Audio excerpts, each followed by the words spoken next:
Hello everyone, my name is Jason Cantwell of the University of Florida, soon to be graduate of the University of Florida, and I want to talk to you today about trusting your gut.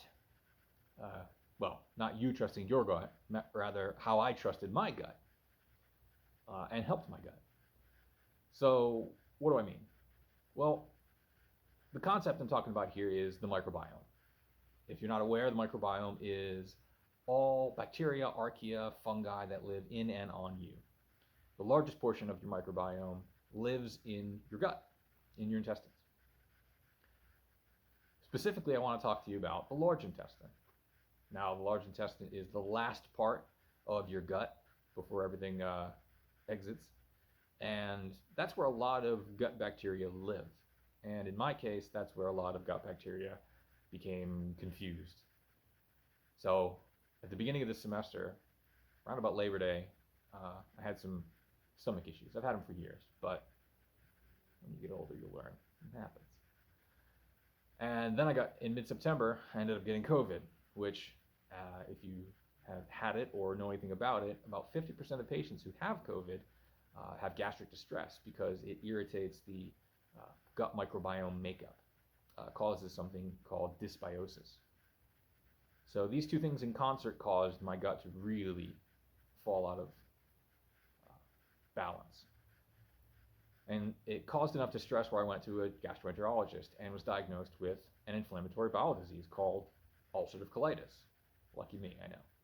Well, besides getting some really cool pictures of my insides, which is weird and kind of fun, not the procedure, but the pictures, I got diagnosed and have been using medicines to treat it, but they weren't really working how they were supposed to, and we're trying to figure out other ways to alleviate the situation. So it was during this course, Bacterial Pathogens, that we were discussing the microbiome of the gut, specifically the difference between the small intestine and the large intestine.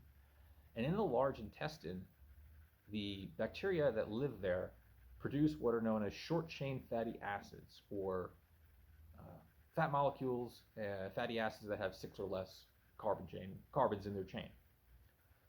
These consist of acetate, propionate, and butyrate, most likely. Butyrate specifically is a great immunomodulator.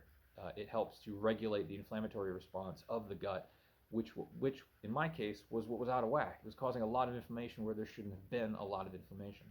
So I was talking to my gastroenterologist, and I said, listen, I know about bacteria like Ruminococcus and Faecalibacterium that live commensally in my large intestine and should be doing that job, but maybe they aren't. Maybe enough dysbiosis took place where they just aren't as prevalent as they should be.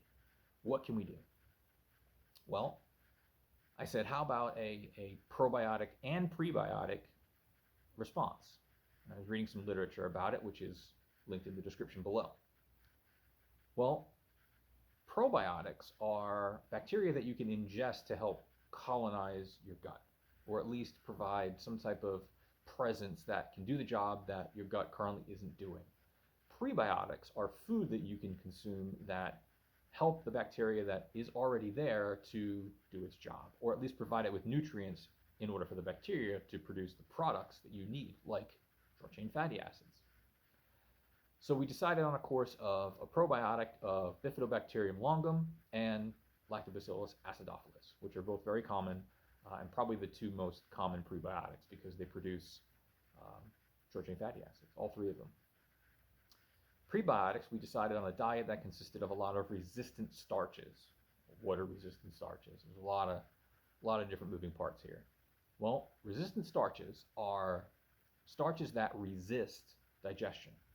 They pass through the small intestine into the large intestine, where they are then digested by those bacteria that you want them to be digested by to produce short-chain fatty acids.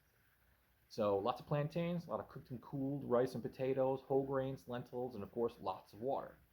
And after about a month or so of this diet and probiotic combination, I am feeling so much better.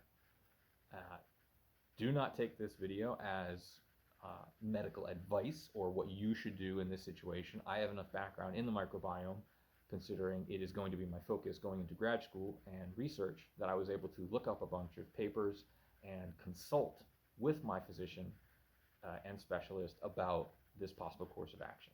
Never decide on medical courses of action just because you read a paper.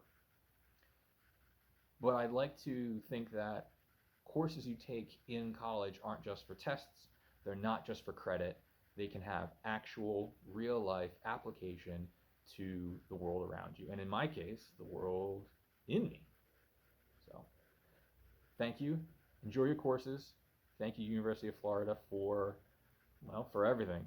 And thank you, Dr. Edelman, for this wonderful course.